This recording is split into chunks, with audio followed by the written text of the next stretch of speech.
James, everything is back this week. Blink-182, the NHL, and of course, dude, the New York Islanders. Did you see that concert that got announced when we were young? I did see that. It's oh my god, it's something. It's something. I don't know that I have. Have you ever seen Blink? Yes.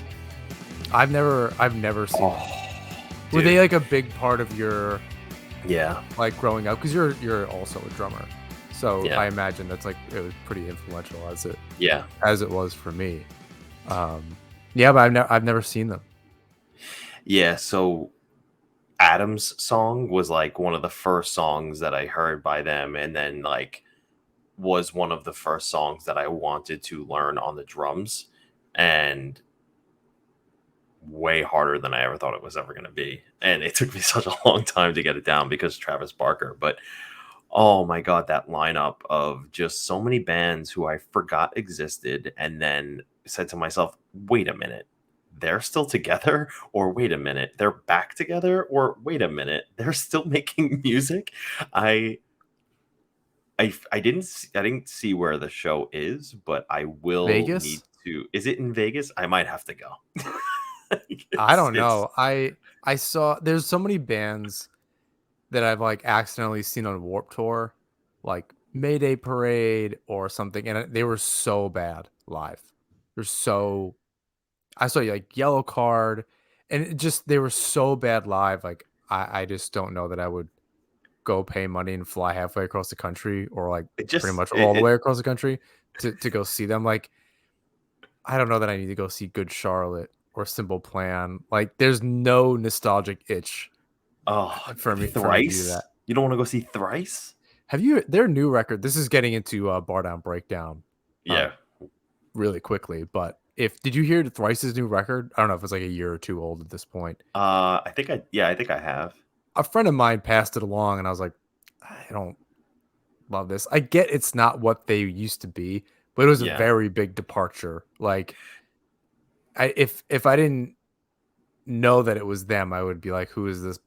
I don't like this band. Whoever this new band is, like, I'm not a believer in liking music just because a band puts it out that I know or that I like. Like, I don't mind being a critic of the music that they put out. Like, Balance and Composure did this, where they put out like their third full length, and it was really good. It just wasn't a good Balance record. Like on its own, I'd be like, oh, this is good by this random band I don't know. But as like a Balance and Composure record, it seemed a little off. But so I didn't. But Thrice, I guess, for a second, I don't know that I need to go see like 20 or 30 minutes of any of these bands. I mean, listen, and I promise we'll talk about hockey right after this, but Pierce the Veil, like I love Pierce the Veil. I don't know if you know them, or if you listen to them, but I do. I don't really know them. I can't remember who else. There's like Something Corporate is on. Yeah, dude, that's one of the bands I was like, oh, they're still together, or they're back together. This is crazy. Yeah, I mean that's a super throwback. They're just gonna do this because there's like a certain like our age, like a little bit younger, a little bit older, is just like dying to see the bands that we either like never got to see or just like haven't seen in a long time. I can understand to a degree. I just don't know if it's for me. I might go see Blink, even though I know that they're not very good live. I may either at UBS Arena or something like that next May. And hopefully there's some Islander playoff hockey right around that time at UBS Arena as well. I'm going to use that as a segue. Do it. Islanders hockey. The NHL season is kicked off a few minutes ago as we record on Tuesday night. We watched a really embarrassing video of a referee so bad announcing or like setting up the Rangers and Lightning puck drop. The secondhand embarrassment from that. I needed a second. I needed to go like get a drink of water. It was very. This gave me like I don't know how to describe it. It's not agita. Like just it was so bad. It was like laughably bad. Yeah, I think he was trying to be. Oh God, who's the referee that I'm blanking out on now? Of course. Oh, I know what you're talking about. I can't remember his name either. He's trying to be him. Well, I think the league was like, or ESPN or whomever was like, "Hey, you got to do this," and I'm sure he super did not want to do that. And was Maybe. like, he's like, "All right, well, this is my job. I'm the referee and blah blah blah." But yeah, that was tough to watch. But the Islanders kick off their 2022-23 season uh, on Thursday. Um, but I wanted to talk about two other teams really quickly because we're going to kind of break down, I think, the roster a little bit, the end of the preseason, and kind of going forward a little bit of the outlook in this episode. But I think there are two teams that I want to discuss because the East, and just because I've been listening to all these previews um, on podcasts and reading, and from ESPN to everything in between, um, of of just kind of where they think the teams will be landing, and so on and so forth. Um, the Capitals and the Bruins are teams that the Islanders will, in one way or another, for a wild card, likely, at least how we see it, be fighting with those teams for a wild card spot. Yeah. And those teams got some bad news, over the summer. And I think even earlier than that. But I think I haven't really seen this in too many of the previews, and I just kind of want to mention it here to kind of kick off our episode. Um, the Capitals are going to be without Backstrom. Um, for some time. I think at least through the end of this calendar year, after hip surgery, and Tom Wilson, who was out with an ACL injury, at least Yeah. through American Thanksgiving, he'll be out. On the Bruins, McAvoy will be out until December ish. Brad Marchand will also be out until around that time, maybe the end of November. And Matt Grzelcyk will be out until at least the end of October. Yeah. And this matters to Islander fans because it's a huge opportunity for other teams to play catch up with them. So solidify even a top, maybe a third spot in the Metro, which I think will be really hard. But just because the East is so much more spread out now, I think those points will be distributed a lot more evenly than it was last year. It's not going to be a 16-point difference, in other words, between the last wildcard spot and the team that doesn't make it. But in this case, the Islanders could maybe get into that first wild card spot and and create some separation early. What they had to do the last two seasons, or last season in particular, and kind of play catch up um, to get into the playoffs. They might be able to kind of comfortably create that before Thanksgiving, which early December. They say that you can make or break your playoff chances Yeah. by then. So this is kind of a big opportunity to not just steal points from them, but if the Bruins and Caps are struggling a little bit, the Islanders have to take advantage of that. Have you Right. considered kind of some of that as far as the standings are concerned? Well, yeah, and that was something I was thinking about recently when the fourth period sends out their survey of what do you think is going to happen this season, and when I was gauging the Metro, uh, in my mind, the first and second place are claimed by either Carolina or the New York Rangers, and vice versa, right? After that, three, wild card one and wild card two, which of course includes the Atlantic Division as well, those are all up for grabs in my mind. Because, like you said, Washington is going to be hurt, right? And then after Washington, Pittsburgh is probably the next competitor for that third spot. And when you think about it, they're another year older, and they kept the band together, and they trust in that core that is the clock's ticking on them a little bit, I would say, but still, you can't count out Sidney Crosby and Chris Letang and Evgeny Malkin, right? So, they look to be still competitive. However, I wonder if age is going to start to catch up to them, especially because Malkin has been injury prone. Letang before last season has been injury prone too, but I believe he did play majority of the season last year, and if he missed time, I think it was for COVID reasons. However, the Islanders can definitely claim anything from the third spot in the Metro or both of the wild cards, in my opinion. The teams that they will be competing with, I think, will be the Washington Capitals, the Pittsburgh Penguins, and the New Jersey Devils. I don't foresee unless Johnny Gaudreau carries the entire team on his back with Zach Werenski. I don't And Patrick foresee. Laine. I think that's And important. Patrick Laine, Gaudreau Laine, this could be a year. Has Laine hit 50 goals? He's a 40 goal he guy. hit 44. I think this could be a year that Laine does that. If he's playing with Gaudreau, I Yeah. think that's a huge possibility, especially on the power play. That's where Columbus will be able to, if they can get the power play going, that's going to be where they can steal points. But that's what I meant about Yeah. the division and really the East in general. They're really, like, outside of Philly, there really aren't terrible teams anymore. Montreal got better, Ottawa got better, New Jersey got better. Those aren't Yeah. easy I points, just, and Buffalo can't be as bad. You never know. They can fall flat on their face, but they were never really easy games. There was a lot of parity before, but it's not going to be like it was. All those teams got better, and you're not going to have 4 teams in the Metro have 100 points or more. Like, that's no, just not yeah, going to happen. I hear you. And I just think from top down, the Islanders are much more complete and deep than the Columbus Blue Jackets are at this point, right? The addition of Gaudreau is obviously huge, and that's you can only imagine what that's going to do for Patrick Laine. Zach Werenski is an excellent player on their blue line, their number one defenseman, and they have a pretty good goaltending situation with Merzlikins and Korpisalo.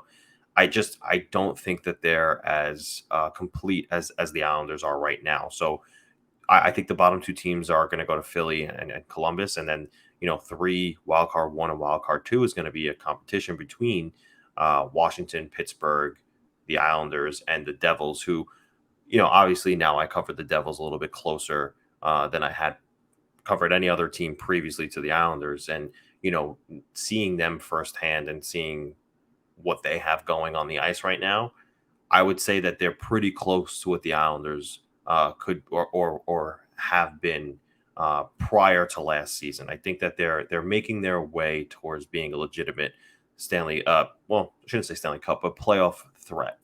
The addition of Palat was huge. Eric Halla has been an excellent player for them. They got John Marino and Brendan Smith on the blue line now, and they already had a pretty good blue line.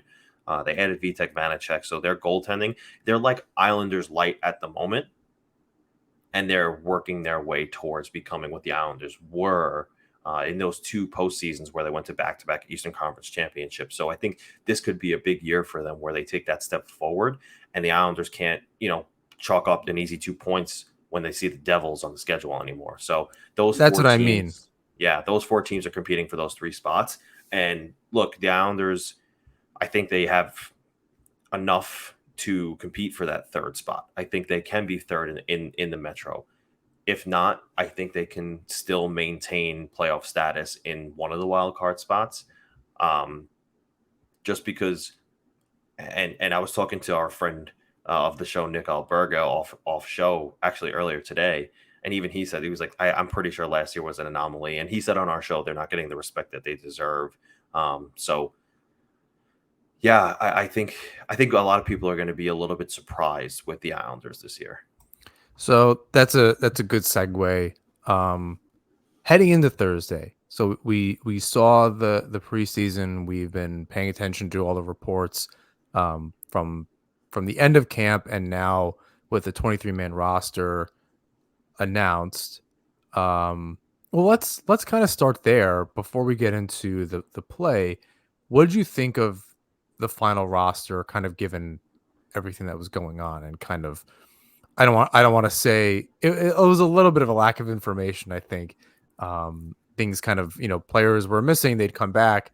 Someone's sick, they're coming. So it was it was a little confusing, I think, for people to follow in real time. By no fault of anybody at all. Just, what are people seeing? So it was a little confusing, like I said. What did you think of the final roster, all said and done? Yeah, I mean, no surprises, right? I mean, reading the tea leaves, you could see, who might be excluded from the roster just for the purposes of going to injured reserve or whatever. But, no real surprises. You had guys on there who you knew were going to be there, like Kiefer Bellows and Robin Salo after, starting training camp on Scott Mayfield's left and then pretty much never leaving, solidifying that 6th role. You knew he was going to be there too. So I think the only 2 guys that you look at on that roster and you say to yourselves, huh, good for them for making it. Or you say to yourself, why did this guy make it? Nikita Soshnikov, who I'm super intrigued by because I think, and we'll talk about him a little bit later, I think he's somebody who can make an impact for the Islanders if he can, figure out his NHL game, which he looks pretty good so far. I think the reason why he didn't cut it at the NHL level in his previous stint was just because I think he was used to the European style. But what we've seen as of it's October 11th that we're recording this up until or I should say when the training camp started at the beginning of September, he's looked pretty good. He brings a little bit of everything that the Islanders need. Not to say that he does it in a superstar fashion, but he does bring a bunch of elements that we'll talk about a little later. The other guy is Sebastian Aho, and you say to yourself, "Oh man, like how does this guy keep getting back on the roster?" Right? And I was sitting there and I was thinking about it, and I'm like,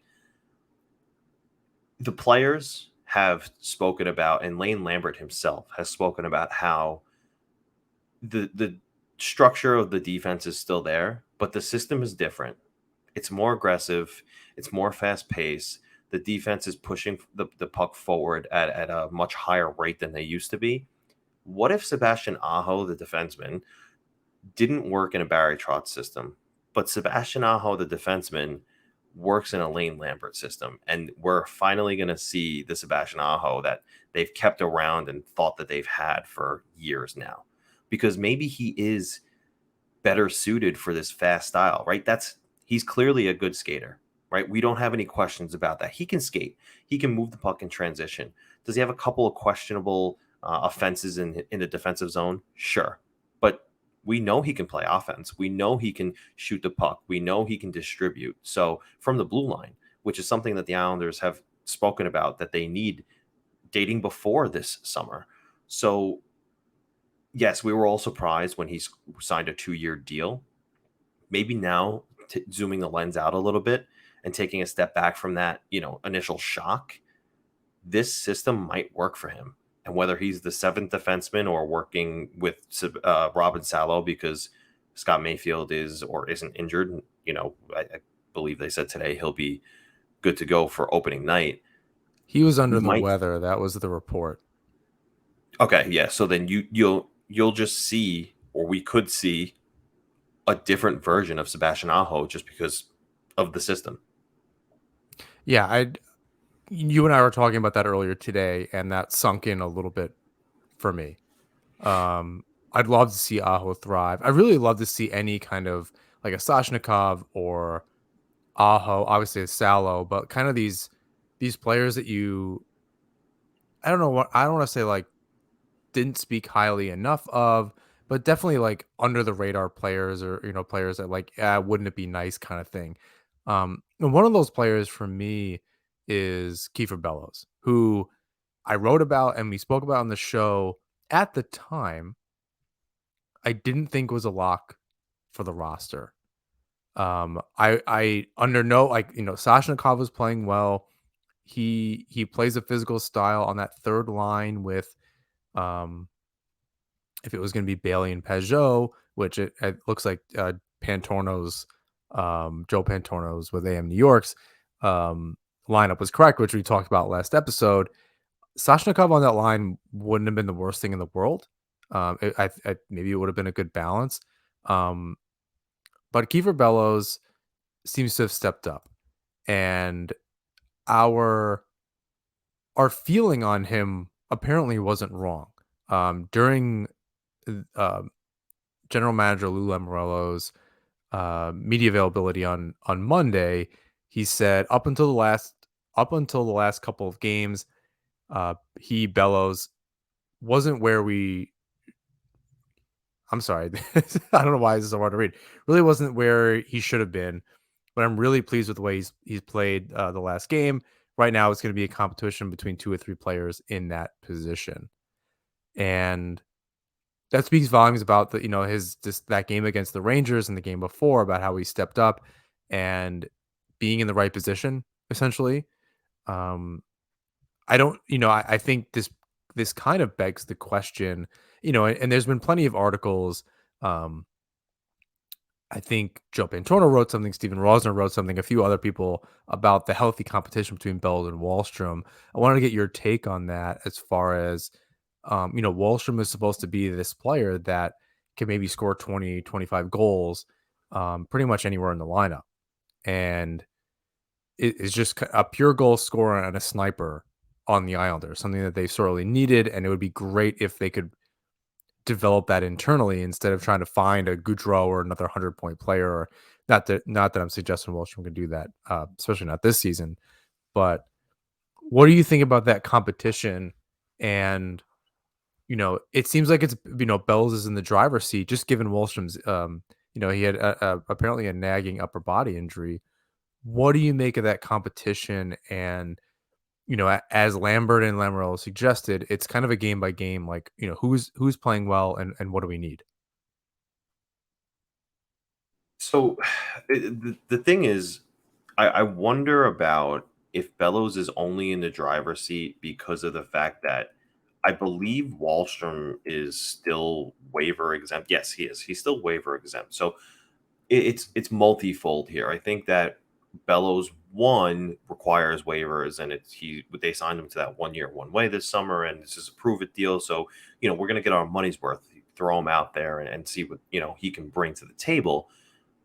There is that element, in my opinion. However, like you said, he played excellent in that game against the Rangers, and mind you, that was a game where both teams dressed the majority of their roster, and the Rangers are a really good team. So it was a good showing. It was a good audition for Kiefer Bellows because, like, Lamoriello had said up until that point, it was like, okay, what did we sign you for a year for, right? And then that game happens, and you're like, oh, wait a minute. Put him with the right line mates. Put him with the right setup, and maybe this player will succeed. Scores the first goal of the game, has 6 shot attempts, throws a number of hits, playing physical. And that's He's something a that he's mentioned and other people have asked him about. And I think that's good. I mean, if you're going to be playing on a third line, you got to throw your body around. Right, and that's the thing. Like you could be thrown out there as a third liner just in a scoring situation or a checking situation. And he said himself, like, I'm a power forward and I want to score, but I could also, throw the body around if I have to. So I think that it was a really good sign for Kiefer Bellows to be doing what he's doing. And if he can continue to do that consistently, he can remain as part of the, I don't want to say core, but he's another young guy that the Islanders can put in the lineup to keep their average age young and continue to stride forward with competing. The other side of that, though, is what's going on with Oliver Wahlstrom, and he's had a bit of a bumpy start to his year because of injury, and I guess trying to figure out where is his spot really, right? He came in after a summer where he said he learned how to cook and he cleared his mind and he's not putting pressure on himself. He has no expectations. He's just going to go out and play, and all that is great. I guess he hasn't really been able to prove much with having been held out the past couple of games and dealing with something that was quote unquote weird, which we don't know what that is. So you hope that he gets over that. But again, now, after I spoke it into existence with you regarding Sebastian Aho, that maybe just this system has changed the way these players, compete, the way these players produce. I think a lot of that also has to do with obviously the forwards, right? Because if the puck is in the offensive zone more, that's going to play to Kiefer Bellows' strengths. That's going to play to Oliver Wahlstrom's strengths, right? You're not going to look for those little things that Barry Trotz was nitpicking Oliver Wahlstrom about. So um, we're going to have to see more out of Oliver Wahlstrom to really know where he's at, because he's played on a couple of different lines in preseason, hasn't been healthy in the past couple of games to really gauge, did he take that step forward after this summer? As far as the competition between the two goes, though, I mean, they're both hungry players, right? We heard it from Bellows when he signed, and we continue to hear it about, like, yeah, I just want to play. I want to be here every day. I want to contribute. Yes, that's hockey talk, but that's also a 24-year-old who knows this is my last chance to make an impact here. Wallstrom's a little bit different, but he's still trying to prove himself, right? He's just going to be coming off of, after this season, his entry level contract. He's looking to break onto the scene and maybe make a little bit of dough next summer, whether it's a bridge or not. But he's trying to put himself in, maybe not Jason Robertson's shoes, but Jason Robertson light, where he scores 25 goals, 30 goals if he can, and make a little bit of money next summer and say, I'm a legitimate goal scorer at the NHL level. You want me.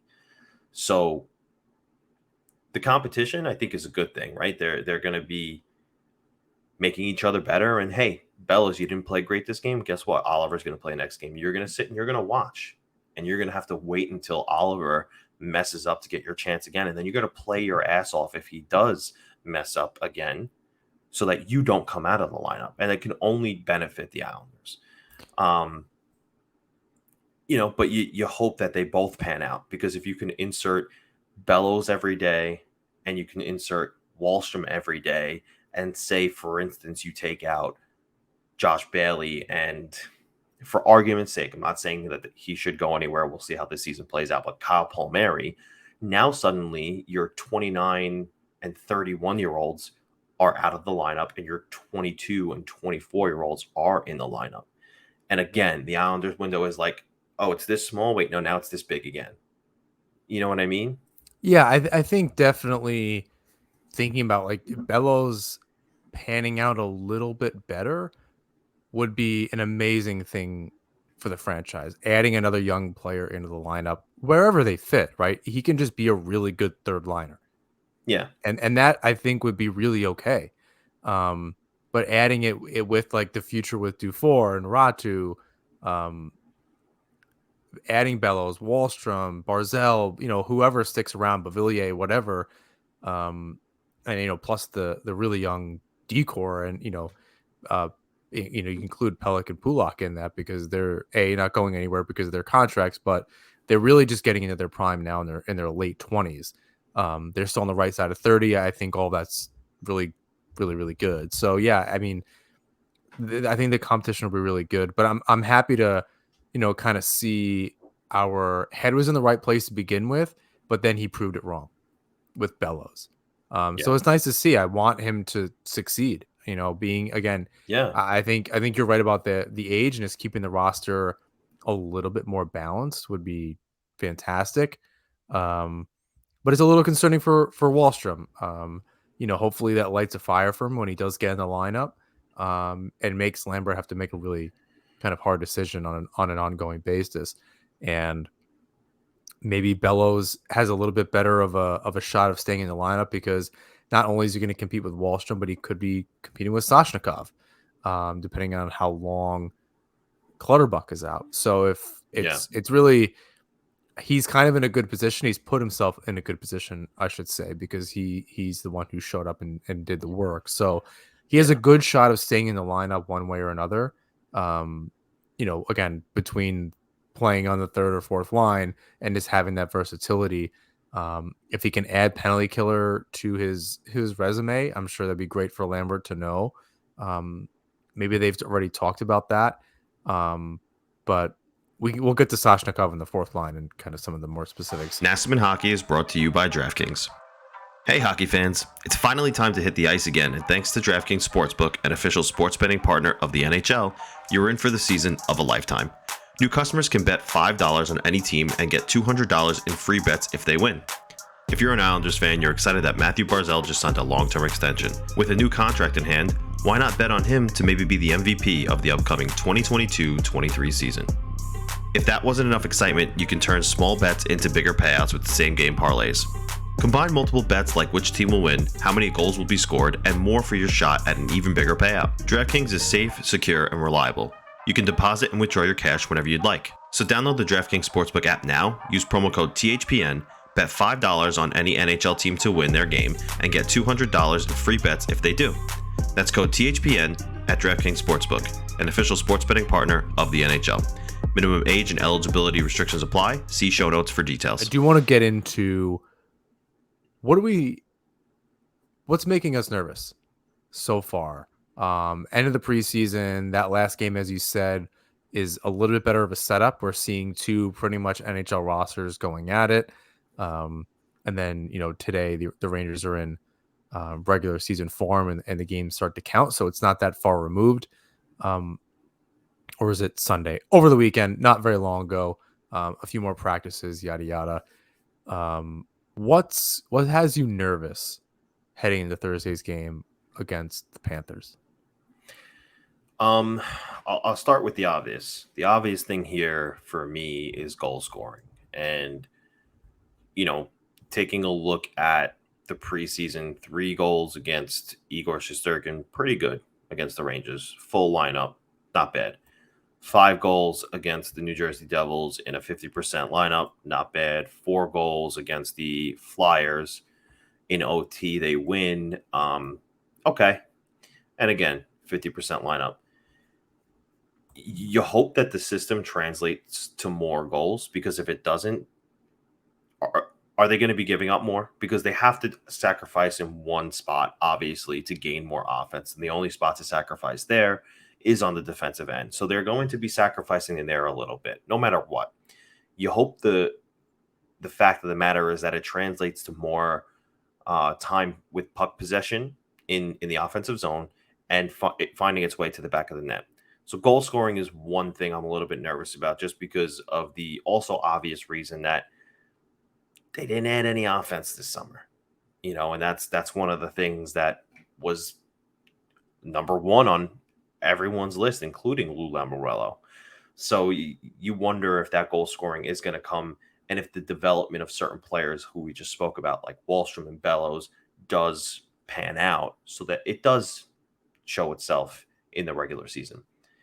Number 2, and I'm going to be careful with the way I say this, because you had texted me before the show started and you were like, hey, like they addressed this. And I do know that they addressed this. Before I even say that, though, we know the defense is going to be good, and we know the goaltending is going to be good. No need for us to gloss over that. But the one thing that has me a little bit worried is the team's health. And the reason I say that is because I know we came into this preseason where Lane Lambert said, Clutterbuck's 100%, Mayfield's 100%, everyone's 100% coming in, everyone's feeling great.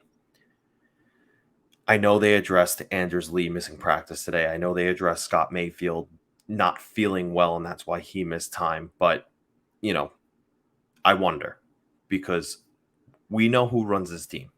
Lou Lamoriello is a very secretive person. He keeps everything close to his vest. You're not going to get a lot out of him. You're never going to know what the injury to Oliver Wahlstrom is right now. You're never going to know, unless someone in that organization has the cojones enough to let that information out. You're never going to know. The thing for me is Clutterbuck and Mayfield ended their seasons early last season. Anders Lee started to come into his own and recognize that he was feeling better and that he's ready to go halfway through last season. I just wonder if some of these injuries to guys like, Wahlstrom, who was out, Cizikas was out for a little bit. I wonder if they're playing with lingering injuries that are going to persist throughout the season, because, and again, I'll bring this up. I think I've brought it up a couple of times on this show. Matt Martin played all year last year with a lingering injury that everyone kind of forgets about. And that, he took a lot of criticism for how he played, and maybe it's justified, maybe it's not, but he played with a lingering injury. And you wonder if these little things that are keeping Clutterbuck out of some games, and Cizikas missed some time, and Wahlstrom missing some time, and Scott Mayfield's fine, he just had a stomach bug. Did he? I mean, I think I understand part of where that's coming from. And part of what I, when we were talking earlier, what I wanted to make sure we addressed was I didn't want to be speculative. I wanted to make sure, like, some of this is like, yes, Lamoriello doesn't do himself any favors and kind of lets everybody run with whatever narrative they want or with whatever ideas pop in their head. And I just didn't want to do that. So that's where I was, Lambert had said, these players are going to be available tomorrow for practice and for the game. So I didn't want to put out there that Lee's knee injury is is back or anything like that. Like I didn't want to put anything out there that frankly wasn't true. Again, and I can understand like nagging injuries to some players like a Mayfield. Again, I think it's just what they were saying was a little bit different than that. Like he was under the weather. That's I don't know. I wouldn't dive too deep into any of that stuff. I hope that's true. Yeah, that's a little galaxy brain for me to kind of do to get into that kind of mindset. It's one thing to understand what Lamoriello is doing and not liking it. I think it's another to be like, well, what could it mean? And then try to kind of come up with situations, because we're going to do that all season. Somebody's going to be out for some reason for at least a game or two here and there, and it's going to be, they had this other injury. Could it be that? And it could be. I just don't think it's worth there's nothing to run with. Right. There's nothing to run with. The whole team was available the other game except for Mayfield and Clutterbuck. But we know a lot more about Clutterbuck. It's not a lot to go on, but he's not available. He's day to day. Lamoriello said, they pushed him a little too hard or whatever the case was early in the preseason at camp, and he's just kind of, coming back. So he'll be fine. And it sounds like they have kind of players to kind of figure that out. But yeah, I wouldn't run with anything yet. That's not, we're gonna run ourselves ragged all season if we have that kind of mindset. I think there's a different side of what you're saying as far as like health is a concern. They have the depth given their current roster and what it looks like on paper and the lineup, right? The night in and night out roster is deep. Granted, everyone can play. The second, you want out of Bellows, Wallstrom, and Soshnikov, ideally, you really only want two of them in the lineup at any one time. When three of them are in the lineup and then you're pushing like, all right, Johnson's the only other healthy forward, kind of like what happened last year, like that's where it gets a little thin. What's different this year is that they do have a Ratu, they do have a Holmstrom, they do have a Dufour, who Lamoriello the other night did say they were a little further along or a lot further along than we thought they were coming into camp. Yeah, and I think that's good to have in your back pocket. If you're competing, though, maybe you want one of those players, but ideally it's somebody like on your roster. Very rarely does somebody just get called up from the AHL, especially that doesn't have really pro experience in North America, and just make a difference right away. We're not talking about a first round pick here. We're talking about other players that took a little longer to develop and are playing overseas or were playing in major junior. It's going to be really hard for them to make a difference. Like ideally it's somebody like a Soshnikov coming out of nowhere, or a Bellows developing and having a really good year, or Wallstrom taking the step that everyone thinks he can take, not trying to call somebody up. If I could interject though, real quick, sorry to cut you off, but the one thing about Ratu is that he did play against men overseas. So I'm not taking that away. Sure. So, but I think it's just different. Again, Bellows has been on the Islanders. Yeah, no, you have a roster of people, even Soshnikov to some degree. At least there's NHL experience there. At least there's the highest level of pro, KHL and the NHL where he's had that. Now, to your point, though, there is a greater sense of depth here, right? If for some reason or another the Islanders run through Bellows, Wallstrom, Soshnikov, and Johnston, and they have to reach down into the AHL to pluck a player and insert them into the lineup, you're no longer calling up Cole Bardreau. You're no longer calling up Otto Koivula or Andy Andrioff, right? Now you're able to call up Aturatu. You're able to call up Simone Holmstrom, who almost made this team. You're able to call up William Dufour if you have to. Now you're talking about calling up some guys with some skill rather than calling up Cole Bardreau, who, although I loved him when he was on the team, he's not going to push the needle. And a couple of those guys who you will call up, like Ratu, or look, you can catch lightning in a bottle with one of those guys, right? You call them up at the You right hope. time. You hope. Absolutely. Yeah. You call them up at the right time, they run with that opportunity. Suddenly, DeFore sticks, or Holmstrom sticks, or Ratu sticks. But what Barzal is, what Koivula is, what Andy Andreoff is. Nothing's coming out of that. You wonder with Lamoriello, though. Talk about, that's worth speculating about, is like you think, wonder if any of them really get the shot, unless it really depends on the situation and where in the lineup. Although Bellows all of a sudden is on the first line when there's injuries last year, and maybe it was just a different season and they were just dealing with what they had. But I think that's more on the coach, though. I think for Lamoriello to go back on what he said, even to admit to himself, like, yeah, I think they were a little further along than I thought, and basically tell everyone I was wrong at first. I think they'll be here sooner. I think that speaks to how close those players actually might be. That's a little. I think I hear what you're saying, and I guess tonight we're just disagreeing with each other. Which I get. That's healthy. We can stand to do that on this show a little bit more instead of just parroting. Yeah, same. All the way from 300 miles away. I can't. Just the fury of 1,000 suns. I think that's. I think it's a good point, like the lightning in a bottle, and you want that to happen. You want that to be ideal. And I don't think Lamoriello will be going back on his word if now Koivula, I think, in the highlight packages that I watched and in the little of the actual live games that I watched, and I did see Koivula, he did not look good. He's never really shown that. He's very, very, very rare glimpses in the NHL of what that is, what he's capable of.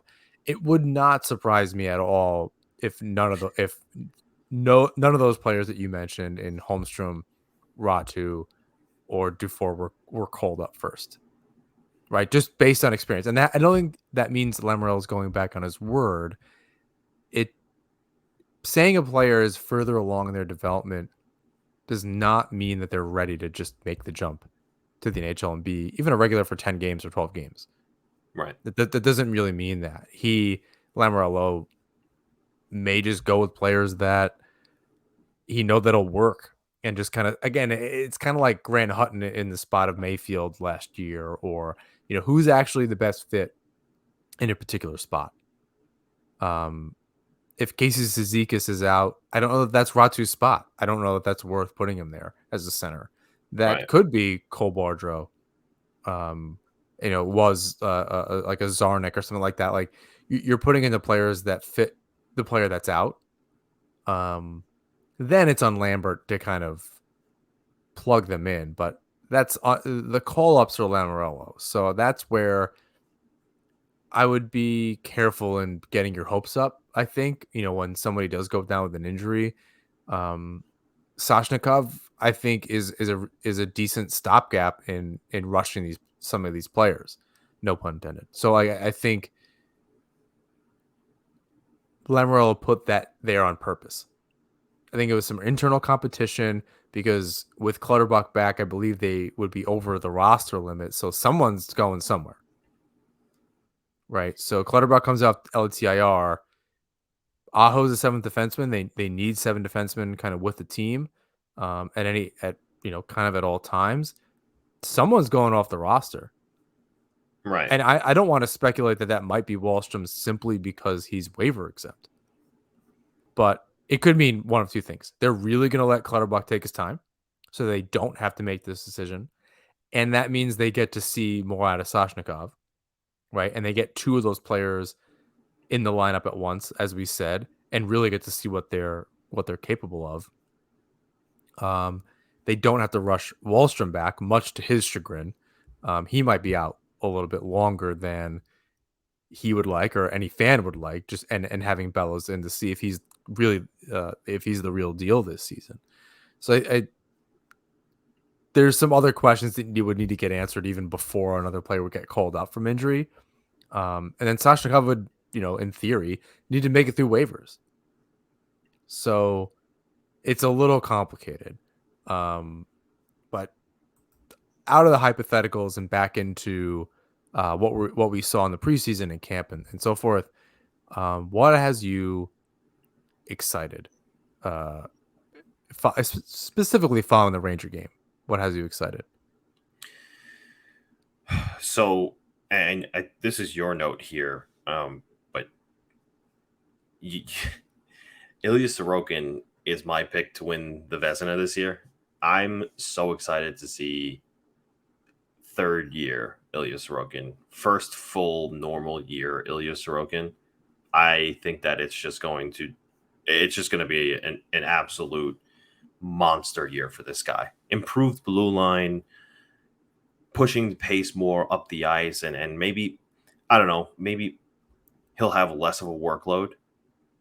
And not in the sense of game to game, but in game, maybe he'll have less of a workload. We'll see how the system works out for him, but I think it's going to be a monster year for him in general. But look, he's still working on his chemistry with Noah Dobson, but I love what I'm seeing from Alexander Romanov. He's been every bit as advertised in the sense of he's going to cronwall everything coming his way, and he's done that. I know he got fined for that hit, and I do want to talk about this hit a little bit because I didn't hate it. And it's not, Islander bias. It was just I took my Islander glasses off and I looked at the hit, and it was a tweener for me. I get that his feet, quote unquote, left the ice, but it looked, I watched it so many times, shoulder on shoulder contact. And I don't think he, quote unquote, leapt. That's the thing for me. Like, he didn't leap into this hit. I think that he did this. He led with his shoulder, and the player was a little further from him than anticipated. And he kind of just didn't leap, kind of lunged forward, though. Made shoulder on shoulder contact. That part looked clean to me. And I get, again, the feet left the ice, but there's a difference between jumping off the ice to make the hit and what that was. And I think there were two very different things. And look, rules are rules. Your feet leave the ice with a hit, it's a penalty. Sure, we'll call it a penalty. He got fined for it $5,000. Okay. Again, rules are rules. I just didn't think it was a dirty hit. People were talking about how it was dirty. I didn't think it was dirty. I think it was just in very real time. It just happened so quickly. He wasn't looking to hurt the guy. He was just playing Alexander Romanov hockey. So regardless of any of the negative ramifications that came with it afterwards, his physical presence can't be overstated, meaning Romanov, can't be overstated. And he's making the blue line faster. So I really like what I've seen from him. I think that he's still figuring it out with Noah Dobson, but it's trending in the right direction. And I think that that's going to be a really good duo for a long time. On the hit, just two things, because I did watch it myself a few times. I think it's the angle of the hit, like the fact that his shoulders are so far in front of him. So like that lunging thing that you said, I think that's where a lot of that comes from. And when you see him at like the maximum angle forward, his feet are not on the ice. I also think there's a difference between what's a dirty hit and what's a legal hit. Yeah. So you can think if I had my druthers and I could rewrite the rule, that's a clean hit. I think that's a fair thing to say. I don't know that I agree with it, but just whether or not you think it's dirty and whether or not it's against the rules are two different things. Right. And I think that's just a distinction, like puck over the glass. I hate that. It's stupid. What a giant, there's discretionary calls all over the ice. They don't even call everything anyway. So there's discretion made on a, play-by-play basis. That's a stupid rule. Is it against the rules? Yeah, it's against the rules. Done. Like, I get some of these are not as black and white, and it's specifically this one, but I think they just kind of take, I don't think they had a video on it, if I'm not mistaken. But so Rob Taub tweeted the video. So I meant like NHL player safety. Oh, like I don't think they'd had a video. It's probably just because it was preseason. But like, I'd be willing to bet there's like a couple things that you can just point out to be like, yeah, these couple things or three things are actually against the rules. Right. And in my, in a recent article with the Hockey Writers, I wrote like if Romanov plays with an edge, that's really going to help the Islanders, but it's going to be plays like that that'll really hurt the team, right? Eventually, he's going to get suspended if he keeps kind of doing that. And the fact that they did it in the preseason is kind of sending a message to him, to the team, to the league. And if the Islanders are going to be successful, they really need him in the lineup. Yeah, They I need, hear that.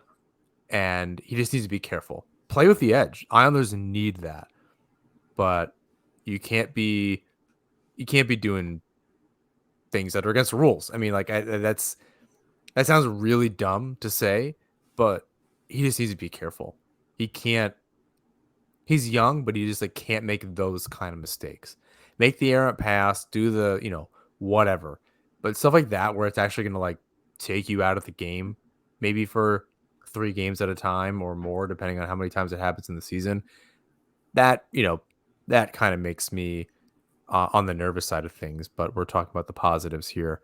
Um, Anything else? Soshnikov, you wanted to mention something about him earlier. Is this, another kind of moment to Yeah. kind of talk about that?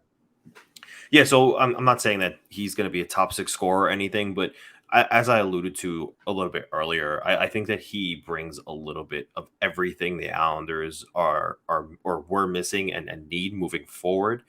Um, Again, he's not a superstar or anything like that, but he brings you that speed, sprinkle that in. He brings you that skill, sprinkle that in. He brings you the scoring, right? We all saw that preseason goal. We've seen the highlights of his few goals in his previous NHL stints.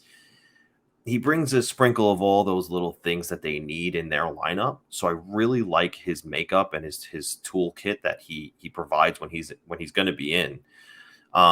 He's a wild card for me. He could be or turn out to be that bargain if all goes right.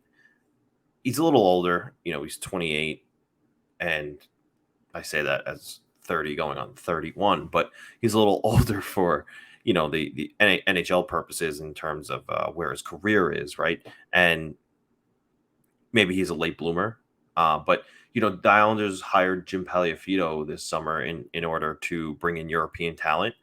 I think he was the original, I guess, mind behind getting him to the Toronto Maple Leafs in his first stint, and now he's back with the in the NHL with the Islanders, obviously, and I think Jim Paliafito had a lot to do with that. You hope that he was watching him over in Europe and said to himself, yeah, he's figured out some things that he didn't know previously in his first NHL stint in the KHL. I think he had something like 27, 28 goals in like 40 or 50 games, maybe a season or two ago in the KHL.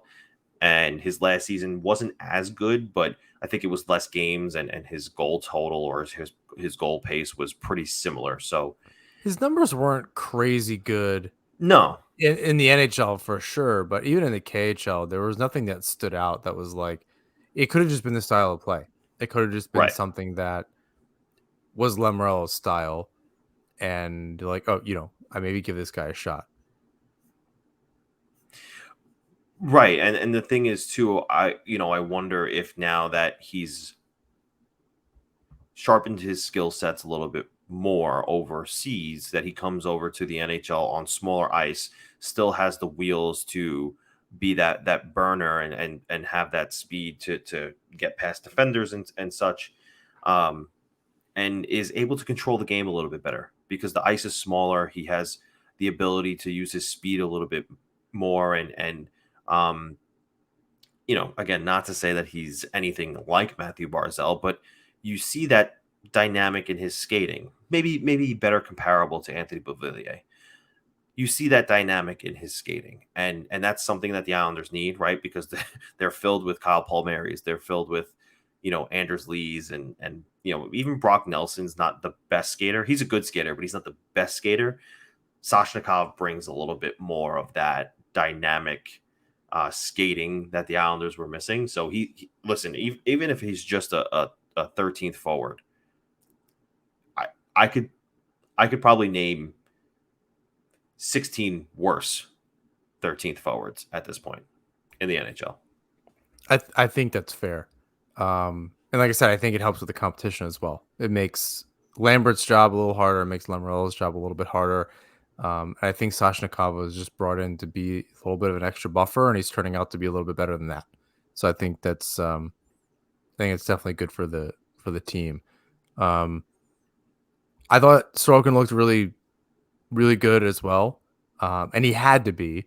And something I probably should have mentioned in the last segment about what made me nervous, but the defense was rough, especially in that first period. When you go through, when you go through the highlights pack of the game, it was hard to watch. A lot of turnovers, a lot of not being able to keep up with fast Rangers forwards, just a lot of mistakes, a lot of just not Islanders hockey. And um, Lambert mentioned, they spent a little too much time in their own zone. There were pockets where we couldn't get up the ice and blah, blah, blah. But as the game went on, they figured it out. But Sorokin was there.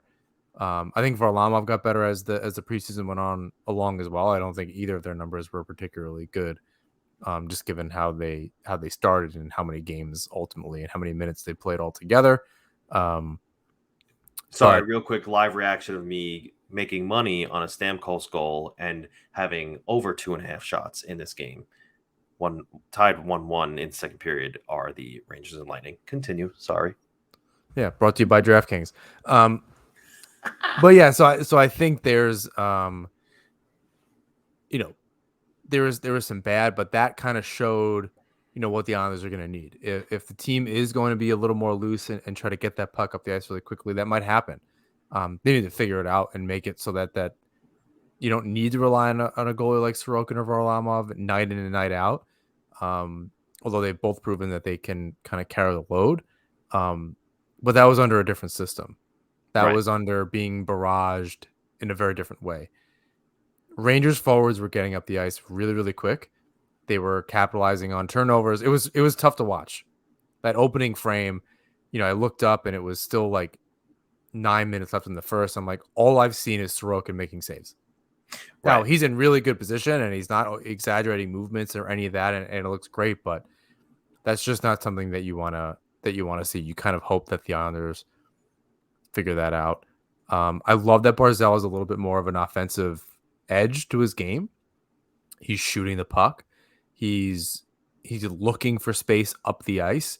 And he's finding himself really, really open. So I love that pass from Pajot after a great touch pass. I think underratedly good touch pass from Salo to Pajot right up the ice. Barzal, I think he was coming off a line change. Doesn't score on that one, I don't think. He had a couple breakaways in that game. This is against the Devils. I just think that's good. That he's looking up the ice. He's trying to find his opportunities. And he had a beautiful snipe against the Rangers after a really good forecheck by Josh Bailey. And if that's the Josh Bailey on a couple of things, he had a really great touch pass over to Bellows for a goal, and he had that great forecheck, presumably against a kind of a younger Ranger defenseman there, number 45. I can't remember, but gets that puck and just gets it to Barzal, and Barzal kind of shake and bakes there and gets it over the glove of Shesterkin on the far side. And if that's the Josh Bailey we're going to get all season, if that's what's going to happen, even though as it looks, he's going to be playing with Pajot. Either way, Pajot can score goals if given the opportunity. And if Bells is going to be there, they've shown that connection in the preseason, albeit it was on the power play, I believe. But if that's the Josh Bailey we're going to see, I think the Islanders are in good shape. That gives a really good, strong third line option. The second power play is also going to, having Josh Bailey just kind of be the passer that he can be, is only going to help the team. So, as not Josh Bailey's biggest fan, I saw that and said, great, prove me wrong, make me look like an absolute idiot. I'll eat my hat. I'll eat crow, whatever. Maybe I'm hungry. I'll eat whatever words I need to eat, and an opinion. But you just need him to do it. A couple of good plays and a a game-winning goal here and this kind of thing, short of like winning the Stanley Cup in Game 7, Bailey just has work to do as far as winning the hearts and minds of Islander fans, and including myself. I think players on the league, I think other teams, fans, and teams in general look at Josh Bailey differently than we do, but we're looking at every single tiny little mistake that he's making. Right. That doesn't mean that we should be ignoring them, but again, I'm going to give him the opportunity to not mess up and put the puck on net and not overpass and this and this and this. And hopefully he can make an impact in a very different role, I think, for Josh Bailey. Playing on that third line versus in the top 6, that's a different role. He could definitely see that get bumped up if Beauvillier is not playing well. I could definitely see him switch with Beauvillier to play with Nelson and Lee. But I think a third line is good for him, sheltered. Same thing with Bellows. I think it's good for him, sheltered. And Peugeot's a really good kind of defensive center, and hopefully those two players can excel on that line. And again, I'm going to go back to it. And look, this might sound like, and nothing against Barry Trotz, he was phenomenal. You can't say a bad thing about him, right? But as I was listening to 32 Thoughts this morning, where they were breaking down the Eastern Conference, they got to the Islanders and they said, a lot of the players, or Elliot Friedman said, a lot of the players that I had spoken to, after the summer and everything about, how do you feel going into next year? The burnout really set in with the Islanders last season. Really did. And it wasn't just the players. Barry Trotz was burnt out, and the system kind of ran dry. And those things happen. But again, I'm going to chalk it up to a systems thing here. Is Josh Bailey just better suited in this system? Is not having to play so much defense, not having to curate so much of the play from in your own zone and then send it the other way, trying to score off the rush. Let me ask you this, John. How often can you really recall the Islanders, moving the puck deep into the offensive zone, or not even moving into the offensive zone by dumping it, but how often can you say the Islanders got the puck into the offensive zone and stayed with it and rotated the puck, threw it around, not with Barzal off the ice. If Barzal's on the ice, it's different, but right, they never really got to set up their plays. Whereas now, that's the goal: get the puck out of the defensive zone, bring it to the offensive zone, and keep it there, instead of trying to just score all your goals off the rush or off. And that was really it, right? They tried to score so many goals off the rush, didn't really work that well because, again, curate that defense into the offense. Now they're in the offensive zone. Now they're staying. Now Josh Bailey can do what he does best, where he can hold on to the puck, look for a passing lane, find the right guy to pass it to, and do what he did, what you saw on that Mathew Barzal goal. So, again, it could just be a systems thing. And again, this is nothing against Barry Trotz. He did wonders for this team, and he instilled a defensive structure that this team needed in order to succeed. Now it's time to take that and take a step up from there. And when they have to play that system, they will. But when they don't have to play that system and they can have the puck in the offensive zone, I think you're going to see a lot of guys on this team take a step forward because of that. And you saw it with not just Josh Bailey, who scored the goal on that play, Mathew Barzal. How often have you seen Mathew Barzal cut to the slot like that and rip a shot on net and score that goal? Not often. Not often. So look, I understand there was question and there was concern. Is this going to work with Lane Lambert? And by no means am I saying, yeah, it's already working, but you're starting to see, this is offense. Yeah. So to this point, and we'll wrap it up here. I saw a quote. It was a conversation. I think Eric Engels of The Athletic and was talking to Martin St. Louis, coach of the Montreal Canadiens, and something along the lines of like Slavkovsky is the Slovakian player that's now on the Canadians, a first-round pick, the first overall pick. And I'm gonna narrow it down. I don't think the article's out yet, but I saw a screenshot of from Angles, and he made a point. St. Louis made a point of saying not to overcoach and let the players, especially the young players, play a little bit more freely. Yeah. And I immediately thought about how that connects to the Islanders, and especially with the young players of just maybe a lot of these players, a Bellows, a Wahlstrom, even Barzal, some of the veterans were just being overcoached. And St. Louis said there's one thing about like pointing out mistakes that are made over and over, but you can't be on top of them. You have to let them play the game.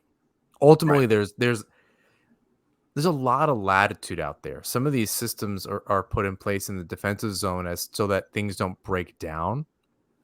But after that, the movement in the offensive zone, so much of that is creativity and just being out there with one another and the chemistry. There are some set plays for sure, mostly breakouts, mostly defensive systems, but in the offensive zone and moving the puck, it's, maybe there's a couple of players, they fly at the zone and where players are just supposed to be. But so much of that, even that part, is the chemistry. I remember guys that I haven't skated with in a really long time. A few years ago, I went to skate on Long Island, and it was, we had like played growing up together. We hadn't skated together in years, and it's pickup, so you're playing a little loose, but we just knew where we were supposed to be. We had just played together. We played a very similar style. We played on similar teams. It's just about putting the puck in the right spot and kind of being where you're supposed to be. And if the Islanders are allowed to play a little more loose, where they're not having everything under a microscope, especially the younger players, especially a player like Wahlstrom, that could really, really help. Let the players play a little more free. And anything that's a mistake that's over and over and over again, obviously you have to nip it somehow. You gotta help them figure it out and use it as a teaching moment. But not everything can just be beaten to death, especially as players are developing. But any last words as we head into the regular season, our last show before the Islanders kick off their season? No, I'm just super excited. I can't wait to get going. I know a lot of people have asked me the question, you're tweeting a lot of Devils, what are you still covering the Islanders? And yes, I am. I've just been on an assignment with the Devils for at least the start of the preseason and everything. And I'll be attending the majority of Devils games. I will say that. However, that does not mean I will not be sticking with the Islanders. I will still be paying attention. And even though I won't be, at those media availabilities and I'll be at the Devils instead, I'll still be very in tune and know what's going on. And, you don't have to worry about the Islanders coverage. It's I'm actually in the middle of writing something right now. So I know there's been some question about that, but I'm sticking with it. Don't worry. I'm just doing dual assignments. So it might not hurt you to know a little bit about the enemy. So that's great. Yeah. I've been liking seeing this other side of your writing and being able to learn about the Devils through that. So yeah, and it's cool. I think you guys are going to be surprised with how much of a step forward that team has taken this year. So don't sleep on the Devils. They're an up and comer. Yeah, and it's great to see you in the rink, up in the press box and all that. It's definitely super cool. Yeah, it's been good. Met good people. A lot of friendly people, and appreciate everybody who I've crossed paths with. So it's been fun. Yeah, and if you're interested, James is starting. Obviously, he's writing for the fourth period, but he started a weekly YouTube show, Devil's Details. Find information through him on how to subscribe. I did already. There'll be live shows you can call in. It's very fancy. But yeah, it's we're still doing the show. There's nothing to worry about on this side. But no, we're NHP strong, NHP forever. NHP forever. Yeah, if we ever had a T-shirt, which we did at one point, that would maybe NHP forever be on it somewhere. But maybe we'll get back to that. We'll I've thought about it. I really thought about it. I like love try our to new think. logo.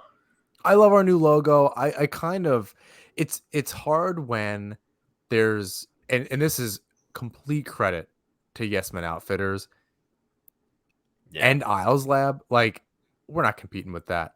No. I want to believe like, oh, Nassau Hockey made a cool thing. Like, of course, whatever it is, $17. Like, I'll buy a shirt. They're just doing it the right way. And I'm not gonna compete with like perfection or like people that really know what they're doing. And people really like it. I like it. Yeah. Right. Yeah. It's really hard for me to kind of go out there unless it's something like very unique. And that's the thing. Yes Men does such a good job making unique stuff. There are even some other clothing companies out there that do Islander stuff. Unless it's something like very different, I'm not in the business of trying to compete with them. I want the people doing it right to just keep doing it right and getting the support they need. Yeah. We like those people over there. They're good. Sometimes I don't think there's room for all of that, and I've thought about like who would design it and what would it be, and it's like a whole thing. But I don't know if there's like a demand for it. Tweet us, I guess. We can try to do. We can find a way. I'd love to partner with somebody on it. So if you have an idea on that part too, that make our lives a lot easier, and we'd love to help somebody. If we can be mutually beneficial, it'd be fantastic. But we'll see. Anyway, please rate, review, and subscribe wherever you listen to or watch the show. You can follow us on Twitter, Instagram, and YouTube at Nassau Hockey. You can find James' work at The Fourth Period. You can find my work at The Hockey Writers. Isles Weekly is coming back. Had one come out today. James' work is coming out, as James said, another article is coming out soon. Isles Fix is back. Got my first newsletter this morning. It's Tuesday. I don't think one came out on Monday, but there was a whole bunch of news, and it was a really good breakdown. Made sure I didn't miss anything, so it's always great to be subscribed to Isles Fix, a great partner for us. James, bring us home. Until next time, everybody. Let's go Islanders.